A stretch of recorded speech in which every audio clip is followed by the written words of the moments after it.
안녕하세요. 오늘은 제6강 시작합니다. 6강은 일정한 힘을 받는 운동입니다. 우리 지난 주까지 제5강에서는 운동법칙과 힘의 법칙을 배웠죠. 이제 6강부터는 운동법칙을 실제 문제에 적용하는데, 일정한 힘을 받는 운동은 그 중에서 가장 간단한 경우가 되겠습니다. 뉴턴의 운동법칙이 미분방정식인데 F는 m dt 제곱분의 d 제곱 r 그랬을 때 이 F의 형태가 어떠냐에 따라서 미분방정식을 풀기가 복잡해지기도 하고 간단해지기도 하는데, F가 변하지 않는 상수라고 하면 아주 간단하겠죠. 이 변하지 않고 F가 변하지 않고 상수면 어떤 운동을 하게 되냐면 등가속도 운동을 하게 됩니다. 그래서 6강에서는 그런 가장 간단한 운동을 이제 다뤄보겠습니다. 그러기 위해서 첫 시간에는 무엇을 공부하냐면 1차 미분방정식을 공부합니다. 뉴턴의 운동법칙은 미분방정식인데 몇 차 미분방정식이라고 했습니까? 2차 미분방정식이라고 했죠.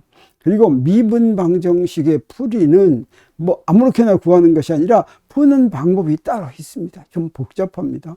우리 그냥 방정식도 2차 방정식이면 2차 방정식의 근해 공식 이렇게 해서 푸는 방법이 있었죠.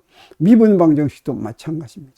미분 방정식이 어떤 형태냐에 따라서 푸는 방법이 조금씩 달라지는데, 1차 미분 방정식의 경우에는 푸는 간단한 방법이 한 가지가 존재합니다. 그게 바로 무엇이냐면 적분을 이용하는 방법이라고 하는 것인데, 오늘은 그것을 미리 공부하겠습니다. 그래서 나중에 일정한 힘을 받는 운동이나 또 그 밖에 다른 문제를 풀 때도 1차 미분 방정식이 가끔 나오는데, 그때 바로 이 1차 미분 방정식을 적분으로 푸는 이 방법이 아주 유용하게 이용될 수가 있을 것입니다. 그래서 먼저 우리가 앞에서 배운 미분과 적분의 공식 잠깐 복습하고 지나가겠습니다. 미분은 어땠습니까?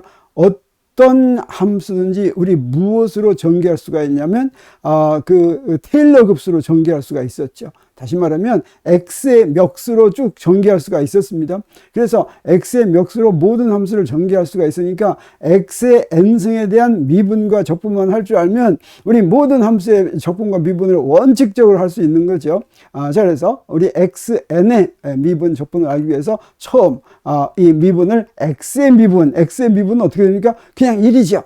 그리고 그 1의 적분은 뭐가 됩니까? x가 되죠. 그래서 미분과 적분은 서로 반대의 미분한 거를 거꾸로 하는 게 적분이다, 이렇게 알 수가 있겠습니다.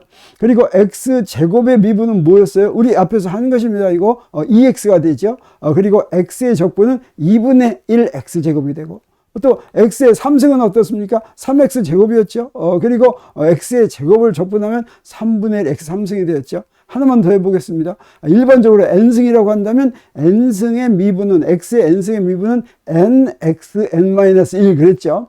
그리고 xn승의 적분은 n 플러스 1분의 1 x의 n 플러스 1. 이 n에다가 1, 2, 3을 대입하면 이것들이 이렇게 나왔습니다. 그래서 일반적으로 미분을 할 때는 xn을 미분하면 nxn-1이 되고, xn을 적분하면 n 플러스 1분의 xn 플러스 1이라고 되는 거, 우리가 이거 이제 잘 알고 있는 것입니다. 자, 그러면 미분 방정식을 푸는데 우리 일반적으로 물리에 나오는 또는 자연법칙에 나오는 미분 방정식은 2차 미분 방정식이 대부분입니다. 그래서 미분 방정식을 아주 일반적으로 쓴다면 가장 잘 나오는 형태의 미분 방정식이 이런 형태입니다. 2차 선형 미분 방정식이라고 부르는 것이고, 이렇게 써 있는 것이 2차 선형 미분 방정식의 일반적인 형태다라고 말할 수 있습니다. 자, 그러면 이때 이 미분 방정식의 변수들이 이렇게 있는데, 이 변수에도 이름이 붙어 있습니다.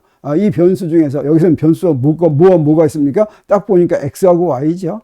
이 중에서 독립변수라고 부르는 것이 있습니다. 독립변수라고 부르는 것은 이 미분 방정식이라고 하는 것은 방정식에 미분이 포함된 것이죠. 미분이 포함되어 있지 않으면 미분 방정식이 아닙니다. 근데 이 미분에 들어있는 변수 중에서 미분의 분모에 들어있는 변수, 여기 이 경우에는 x죠. 여기 물론 다른 글자로 써도 되죠. 이렇게 분모에 나와 있는 변수를 독립변수라고 하고 그리고 종속변수라고 하는 것도 있었습니다. 그것은 어떻습니까? 이 미분의 분자에 나오는 변수, 여기서는 이렇게 y를 종속변수라고 했고 이 미분 방정식의 풀이는 뭐라고 그랬습니까? 종속변수를 독립변수의 함수로 구하는 것이다 라고 했습니다. 자, 그렇게 풀이를 구하게 될 것입니다. 그런데 자, 여기에 또 뭐가 있냐면 2차 선형 미분 방정식 그랬죠. 그럼 왜 2차라고 그랬습니까? 이랬을 때 2차라고 한 이유는 바로 그것 때문이었죠. 이 미분 방정식에 미분의 도함수가 들어있는데 요건 바로 뭡니까? 1차 도함수죠. 요건 바로 뭡니까? 2차 도함수죠. 그래서 그 미분 방정식에 포함된 가장 높은 도함수의 차수가 그 미분 방정식을 부르는 차수가 되겠습니다.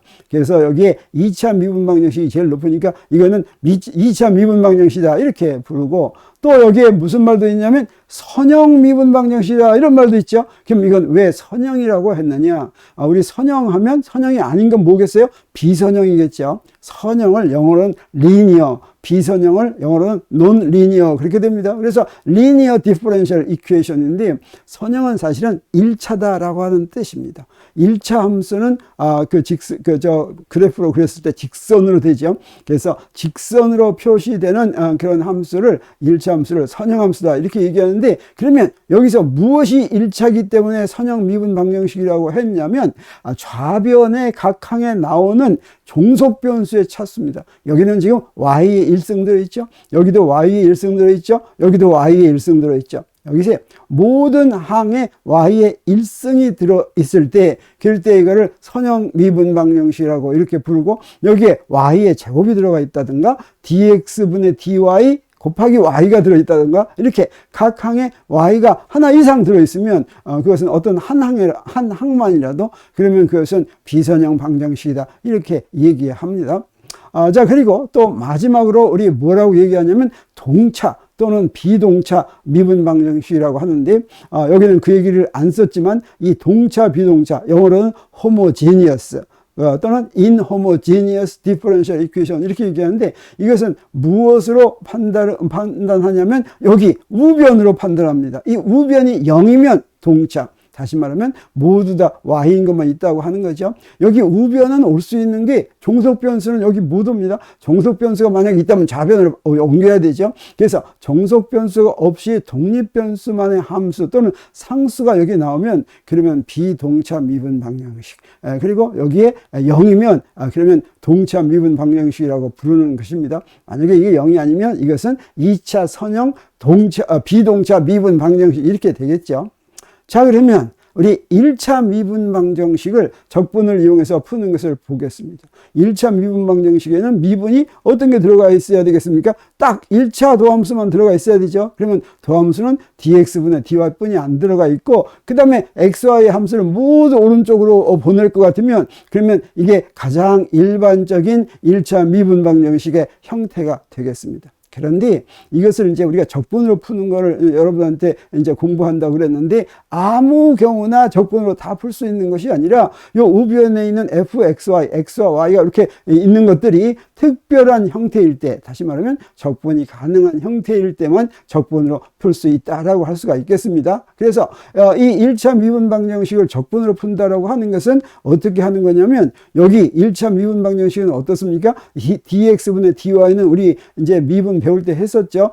이거는 dx분의 d, 그러니까 도함수를 표시하는 연산자에다가 y를 x로 미분한다는 뜻도 있고, dx라는 미분과 dy라는 미분의 비다 이렇게 생각할 수 있다고 그랬죠. 그래서 양변에 dx를 곱해가지고 합니다. 그래서 이런 미분 방정식이 있다면 양변에 dx를 곱하면 dy는 fxy dx 이런 걸로 쓸 수가 있고, 그러면 양변을 적분을 하면, 그래서 이 적분으로 풀리면, 이 적분이 풀리면 우리 적분으로 1차 미분 방정식을 푼다 이렇게 얘기할 텐데, 문제는 뭐냐면 이렇게 썼을 때 이게 적분으로 풀 수 있는 형태인지, 다시 말하면 양변에 적분이 가능한 형태인지를 먼저 확인해 봐야 된다고 하는 것이죠. 근데 이거 확인하는 것은 사실은 어렵지가 않습니다. 딱 방법이 있습니다. 자, 그건 뭐냐면, 자, 이렇게 보겠어요. 자, 여기에 1차 미분 방정식이 있는데 이걸 썼더니 이런 걸로 됐다고 하겠습니다. 다시 말하면 여기에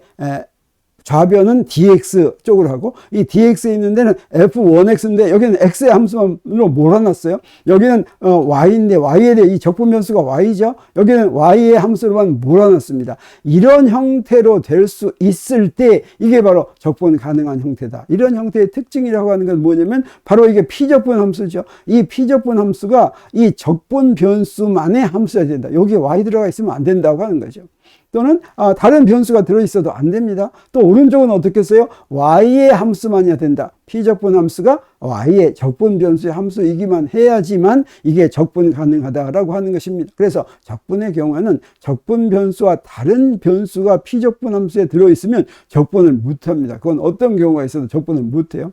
그래서 퀴즈로 여러분이 쉽게 이거를 확인할 수 있는지 한번 보겠습니다. 자, 여기에 몇 가지 1차 미분 방정식을 여기다 써놔 보겠어요. 이 중에서 적분으로 대부분은 풀 수가 있어요. 4가지가 있는데 4가지 중에서 3가지는 적분으로 풀 수가 있고 하나는 적분으로 풀 수가 없는데 그걸 한번 골라보세요. 자, 이렇게 있습니다. 자, 봤더니 우변이 어떤 건 간단하고 어떤 건 복잡하고 그러죠. 그러면 이 중에서 가장 복잡한 놈이 적분으로 풀 수 없을까라고 생각할지도 모르지만 그렇지가 않습니다. 이 중에서 가장 간단해 보이는 요 4번째가 요게 적분으로 풀 수가 없는 거죠. 아까 얘기하는 것처럼 적분할 수 있는 형태로 이것은 바꿀 수가 없습니다. 근데 이 나머지 3개는 전부 다 적분할 수 있는 형태로 바꿀 수가 있어요. 어떻게 하냐면 dx를 양변에 곱한 다음에 어떻습니까? y제곱을 나눠줘 가지고 적분했죠. 그러니까 여기는 y 함수만 되고 여기는 dx가 됐습니다. 이것도 마찬가지죠. y를 나누면 어떻게 됩니까? 여기는 y 함수만 되고 여기는 x 함수만 됐죠. 요거는 어떻습니까? 요거는 y 플러스 1으로 나누면 양변을 나누면 되죠. 그럼 여기는 y 함수만으로 되고 여기는 x 함수만으로 되는데 요 놈은 도저히 그렇게 만들 수가 없다고 하는 것입니다. 그래서 이제 적분을 해버리면 되는데 그래서 적분을 했다고 치겠어요. 그래서 dx분의 dy는 fxy라는 이런 1차 미분 방정식의 목표는 바로 뭐냐면 풀이 yx를 구하는 것이라고 그랬죠. 이 yx를 구하는데 아까처럼 이제 적분 가능한 형태가 돼가지고 적분을 했다고 하겠어요. 근데 이렇게만 해놓으면 이건 바로 뭐냐면 부정적분이라고 하는 것이죠. 적분 구간이 없는 것이죠. 이런 부정적분은 어떻습니까? 여기에 어떤 적분 상수를 더해주면 아무 값이나 더해줘도 이제 이 적분을 부정적분을 표시할 때는 그렇기 때문에 아직 양쪽 끝이 정해져 있지 않아서 요 값이 확실하게 정해져 있지가 않습니다. 그래서 같다고 놓을 수가 없어요. 이건 등식이 아직 성립하지 않는다라고 할 수가 있습니다. 양쪽의 적분의 적분 구간을 정해야지만 이게 같다 틀리다를 얘기할 수가 있는 거죠. 그러면 적분 구간을 어떻게 정해야지 이게 등식이 되느냐? 이때 요건 x에 대한 적분이고 이건 y에 대한 적분인데 x의 적분 구간하고 y의 적분 구간을 내 마음대로 정하면 등식이 성립하겠습니까? 안 하겠습니까? 안 하겠죠. 그래서 어떻게 정해야지 되냐면 이랬을 때 먼저 x의 적분 구간을 x1에서부터 적분한다라고 하면 이 y는 종속 변수니까 x의 함수죠. 그래서 y는 x가 x1일 때의 종속 변수 값을 여기다 대입해야지 됩니다. 그리고 x2까지 적분한다 그러면 이거는 종속 변수 y가 x2일 때, x가 x2일 때 그때까지 적분하면 그러면 이제 등식이 성립한다 이렇게 얘기할 수가 있습니다. 그래서 어떻습니까? 1차 미분 방정식으로 주어진 것을 적분하는 건 일단 이게 적분 가능한 것인지 확인만 해보고 적분하고서 여기 정적분만 할 것 같으면 등식으로 우리 적분 문제를 잘 풀 수가 있겠죠. 자, 이렇게 얘기만 해놓으니까 직접 한번 풀어봐야지 이거 도대체 어떻게 하는지 감이 잘 안 잡힌다고 하면 지금 굉장히 유명한 문제를 하나 예로 한번 들어보겠습니다. 이거 어떤 문제냐면 방사성 원소가 있어요. 방사성 원소는 방사선을 내보내고 원소가 다른 원소로 바뀌어버리는 걸 방사성 원소라고 하고 이때 다른 원소로 바뀌는 걸 방사성 붕괴라고 하는데 여기 방사성 원소가 100개가 있다면 100개 중에서 어떤 것이 붕괴할지는 미리 알 수가 없고 멋대로 지가 이제 붕괴를 합니다. 그랬을 때 이 방사성 붕괴에서는 무엇은 딱 정해져 있냐면 100개가 있을 때 50개까지 될 때까지의 시간이 정해져 있습니다. 그리고 그 시간은 또 무엇과 같았냐면 50개가 다시 25개까지 붕괴할 때까지 시간과 똑같다고 하는 것을 1904년에 로더포드가 양자역학 나오기도 전에 알아냈습니다. 그게 왜 그랬냐면 이런 방사성 붕괴는 어떤 것이 일어날지 미리 알 수 없고 멋대로 무질서하게 일어난다라고 하는 사실 하나만 이용한 거예요. 그러면 어떤 미분 방정식을 세울 수가 있냐면 어떤 시간 t 때 방사성 원소의 개수가 nt라고 하겠습니다. 그리고 dt만큼 시간이 흘렀어요. 그러면 그동안에 변한 방사성 원소가 바뀌어서 방사성 붕괴를 하고 바뀌어서 다른 놈이 됐을 때 n이 좀 줄어들겠죠. 그 줄어든 숫자가 이건 나중 숫자에서 처음 숫자를 뺀 겁니다. 이게 dt 시간 동안에 요만큼 줄어들었다라고 한다면 이런 방사성 붕괴가 원소 어떤 게 일어날지 모르고 무작위로 일어난다고 하면 어떤 식을 세울 수가 있냐면 이렇습니다. dn은 무엇에 비례하냐면 n에 비례하게 되겠어요. 자, n이 100개일 때 5개가 붕괴했다면 n이 200개일 때는 몇 개가 붕괴하겠습니까? 10개가 붕괴하겠죠. 그래서 그게 바로 n에 비례한다라고 하는 것이죠. 그리고 아무렇게나 붕괴하면 1초 동안에 2개가 붕괴하면 2초 동안에 몇 개가 붕괴하겠어요? 4개가 붕괴하겠죠. 그래서 dt에 붕괴한다. 아주 간단합니다.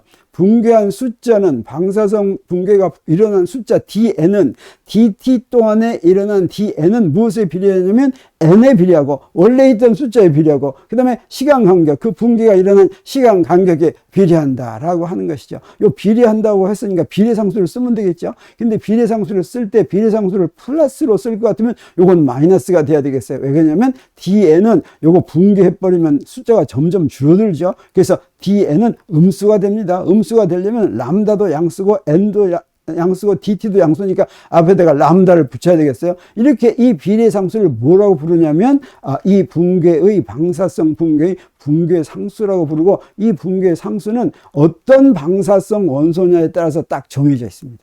우라늄 원소의 붕괴 상수는 얼마, 라디움 원소의 붕괴 상수는 얼마, 이렇게 딱 정해져 있어요. 자, 그러면 이게 이제 뭐냐면 미분 방정식이 되는 거죠. 이게 dt분의 dn은 마이너스 람다 n이라고 하는 미분 방정식이고 이것을 적분으로 풀 수 있을지 봐야 되겠습니다. 근데 딱 봤더니 어떻습니까? 바로 적분으로 풀 수 있는 형태라고 하는 거 우리 금방 알 수 있죠. 그래서 요거를 적분으로 풀 수 있는 형태로 고치겠습니다. 어떻게 하면 됩니까? n을 나누고 dt를 곱하면 되죠. 그래서 n을 나누고 dt를 곱했어요.